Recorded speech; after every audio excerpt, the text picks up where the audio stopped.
ఈరోజు వేములపల్లి మండల కేంద్రంలో అంగన్వాడీ కేంద్రం 3వ దానికి నా యొక్క సిడిపి నిధుల నుంచి ఇచ్చిన నిధులతోని భవన నిర్మాణం జరిగింది.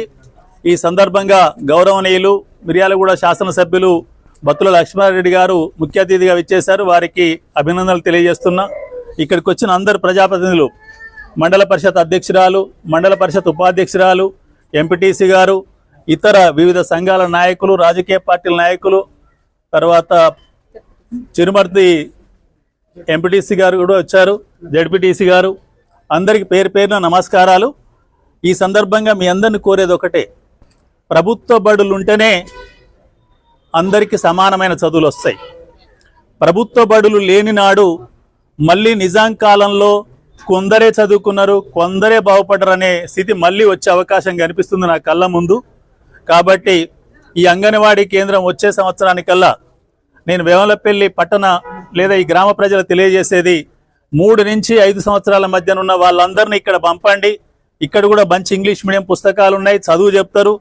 లేకపోతే మీకు బళ్ళోనే కావాలంటే బళ్ళో కావాలని డిమాండ్ చేయండి. ఆ రకంగా బడులను అభివృద్ధి చేసుకోండి.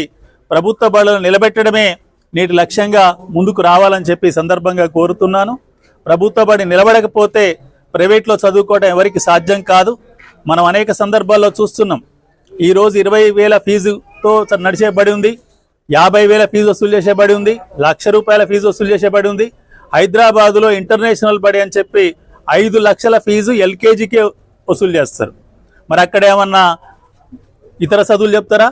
ఎల్కేజీ అంటే ఎవరికైనా ఏబీసీలు చెప్పాల్సిందే, తెలుగు ఈలు చెప్పాల్సిందే, లేదా ఇంకో మీడియం అయితే ఇంకో అక్షరాలు చెప్పాల్సిందే తప్ప ఏది చెప్పేది ఉండదు. అన్నప్రాసనాడు అన్నంతో పాటు నెయ్యి కలిపి పెడితే ఆ శిశువు తింటది తప్ప శిశు తరగతిలో కూడా అందరికి ఒకే చదువు ఉంటుంది. ఇది ప్రజలకు అర్థం చేయాల్సిన బాధ్యత ఇక్కడ ఉన్న అందరిపై ఉందని చెప్పి తెలియజేస్తూ, ముఖ్యంగా ఈ జడ్పీ హై స్కూల్లో కూడా సంఖ్య తక్కువ ఉంది, దాన్ని పెంచే ప్రయత్నం చేయండి. మోడల్ స్కూల్లో కూడా కొంత తగ్గిపోతుంది, అది ప్రయత్నం చేయండి. బళ్ళను నిలబెట్టండి, చదువులను నిలబెట్టండి.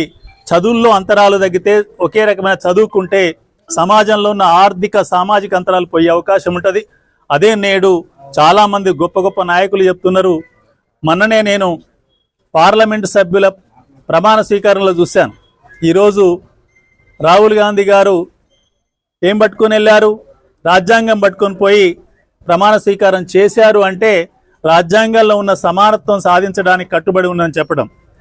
రాజదండం పట్టుకొని పోతేనేమో రాచరికం ఉండాలని చెప్పడం. కాబట్టి ప్రజలందరికీ రాచరికం కావాలన్నా సమానత్వం కావాలనేది ఆలోచించుకోవాల్సిన తరుణం ఆసన్నమైంది.